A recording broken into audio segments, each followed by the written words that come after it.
Hi and welcome to Movies Remastered. In today's video I want to teach you how to do your very own fan edit movie. Now it can seem really daunting at the beginning to tackle an entire feature length film, but once you break it down scene by scene it can be really easy and you can do so many different things by yourself. So don't be intimidated by tackling a really big project like an entire feature length film. But there's loads of things that you need to do before you even start going into the editing suite. So in today's video I want to break it down and step by step what you need to do when starting your own fan edit.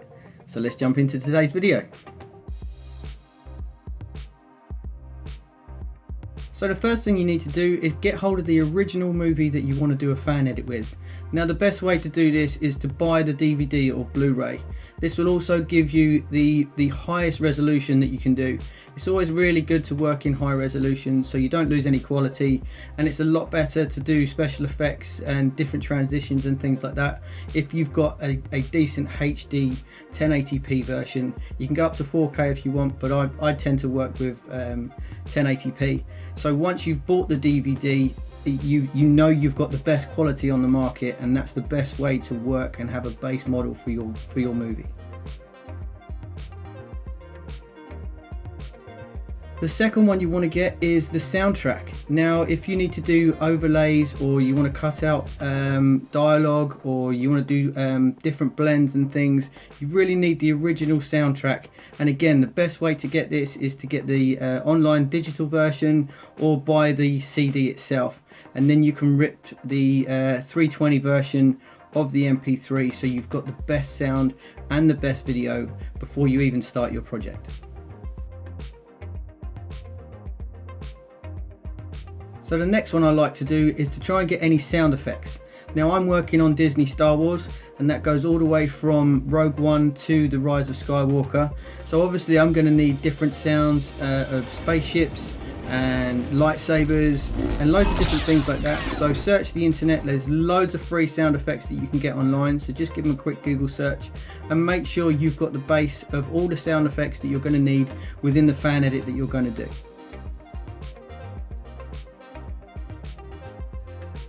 The next thing you want to do is rip the DVD. Now I will do another video on this if you want to learn how to do that, but again there's loads of different videos showing you how to do this. So once you've bought your original DVD or Blu-ray, you then just need to rip it so you've got the highest quality of source material for you to start your project.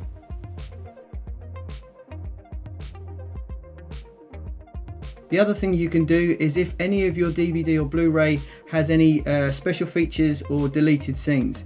Now this comes in a really amazing thing for Disney Star Wars. There's a lot of deleted scenes that are actually better than the original scenes in the movie. So it's really handy to get your hands on these deleted scenes so you can then reinsert them later on. And again, once you've ripped them in 1080p, it really works for a good movie, and it can really change the story from the original theatrical release. So the next thing you do is, before you've even started, you need to organize your files.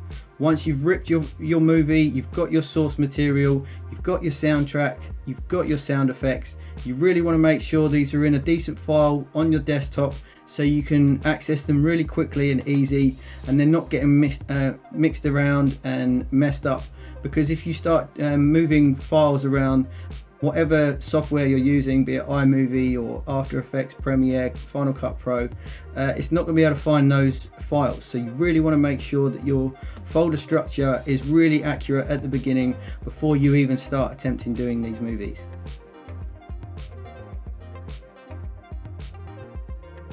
The next one is really important, is make sure you have enough hard drive space. Now I've got one of these, I've got the 8TB one. I will leave some links in the description box below for any of the DVDs and hard drive that you need.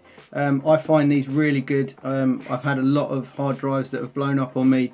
I'm not endorsed by this company, but I find they are really good and really helpful. So definitely figure out what kind of hard drive space that you're going to need, because ripping DVDs on average are around 5 GB just for the source material, and then you need added space and memory for you to do all your features and edits, and it's just going to end up being a really large file if you're working in HD. So definitely make sure you get enough hard drive space. The next one, you want to make sure you have enough RAM. Now, I've recently got a new computer. It only came with 16 gigabytes. It was really good for some of the movies that I was doing, but after around 45 minutes of editing, it does start to struggle. So I've now added another 16 gigabytes. So I've now got 24 gigabytes RAM for my computer. This will allow you to do endless amounts of editing. It should be enough. You should be okay on 16 gigabytes, but I've just gone the whole hog, and it was really cheap online. So I just managed to get that extra little boost to help the transitions be a lot more smoother.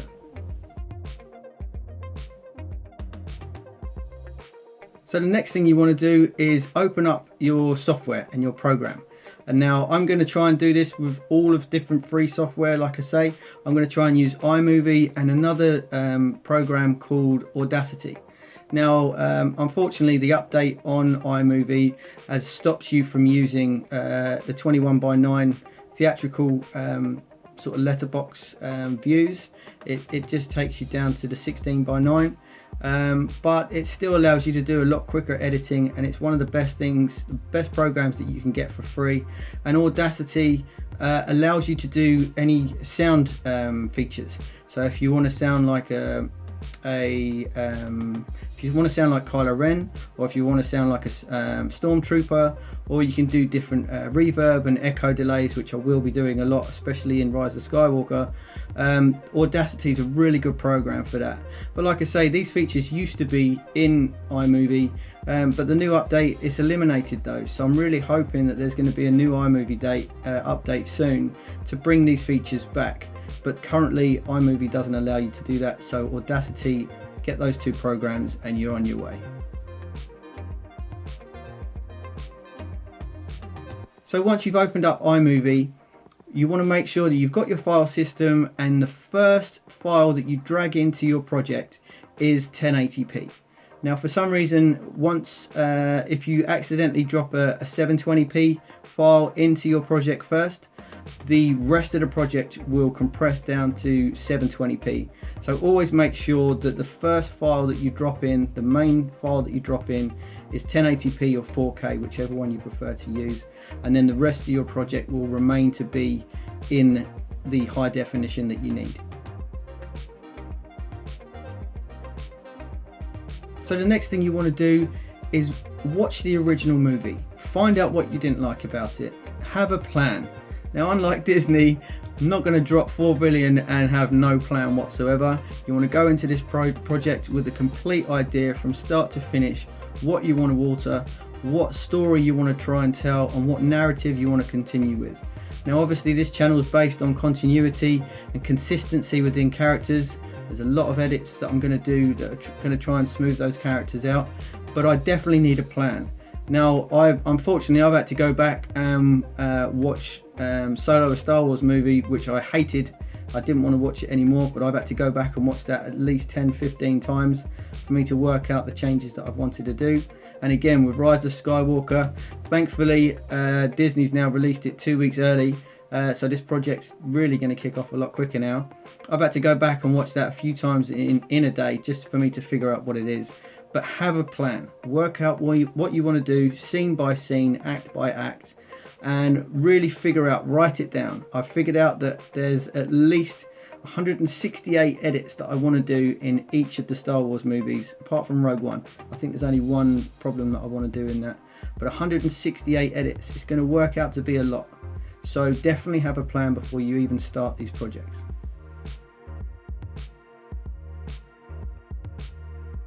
So once you have your plan, you then want to scan through your movie and do rough cuts of where you want to go so you can jump to different scenes quicker. Usually you'll just have to scan through the entire movie, but if you edit roughly where you want to be, it's going to help you edit a lot smoother and a lot quicker.